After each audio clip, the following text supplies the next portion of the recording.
என் பேர் முத்து. எனக்கு தென்காசி மாவட்டம். நான் அரசு போக்குவரத்து கழகத்தில் வேலை பார்த்து ரிட்டையர் ஆகிட்டேன். சளி இருந்தது. சளின்னு ஆஸ்பத்திரிக்கு போனேன். ஆஸ்பத்திரியில் கட்டியிருக்கேன்னாங்க. கட்டி வச்சுட்டுன்னா 11 கீமோ வரைக்கும் கொடுத்தோம். அது கொஞ்சம் உடம்பு சரியில்லை மருந்துன்னொன்னே சென்னையில் புனர்ஜெனி ஆஸ்பத்திரியில் போய் 2 மாதம் முன்னால் ஒரு டோஸ் மருந்து வாங்கிட்டு வந்தேன். அந்த மருந்து சாப்பிட்டோன்னே எனக்கு கொஞ்சம் நல்லா இருந்தது. 30 நாள் சாப்பிட்டு அடுத்த ஒரு டோஸ் வாங்கிட்டு போனேன். 3 நாள் சாப்பிட்டு சொன்னாங்க. அப்புறம் 2வது டோஸும் நல்லா இருந்தது. 3வது சாப்பிட்டோன்னு எனக்கு கம்ப்ளீட்டாக அந்த பழைய இதே இல்லை. நல்லா நடக்கேன், நல்லா சாப்பிடுவேன். 1 மணி நேரம் 2 மணி நேரம் வாக்கிங் போகிறேன். ரொம்ப தெளிவாக இருக்கேன். வேறு எந்த பிரச்சனையும் இல்லை. ரொம்ப சந்தோஷமாக இருக்கேன். முதல் டோஸ்லேயே எனக்கு வந்து கட்டிப்பூரா வெளியே வந்துடுச்சு. 2வது டோஸில் இது வரைக்கும் வரல. இப்போ 3வது டோஸ் வந்திருக்கேன், வாங்கிட்டேன்.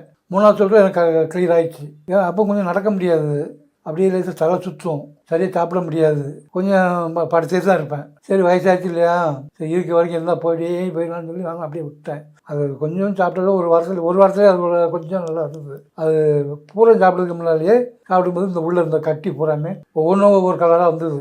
சாதாரண கட்டி நம்ம பார்க்கோம், ஆனால் அந்த கட்டி விட்டு அது பூர்ணாத்தான் இருக்கும். அந்த கட்டி சாதாரண சளி வந்தனாக்கி சும்மல் வராது. இந்த கட்டி வந்தால் 4 படம் உள்ளே இருந்ததுனால வெளியே துப்பும்போது சும்மல் ஒரு மாதிரி வரும். அதுதான் எனக்கு வந்து கண்டுபிடிச்சேன், இதுதான் கட்டி, இதுதான் சளின்னு. அப்புறம் சாப்பிட்டு 2வது டோஸ் வாங்க போனேன். அது வரைக்கும் எந்த இதுவும் கிடையாது. அரை மணி நேரம் நடந்தேன். இப்போ 1 மணி நேரம் 1.5 மணி நேரம் வரைக்கும் நடக்கேன். சாப்பாடு நல்லா சாப்பிடுவேன். வெயிட்டு 3 கிலோ கூடி இருக்கு. இப்போ வரும்போது அது இருந்தேன். இப்போ 3 கிலோ கூடி இருக்கு 2 மாதத்தில்.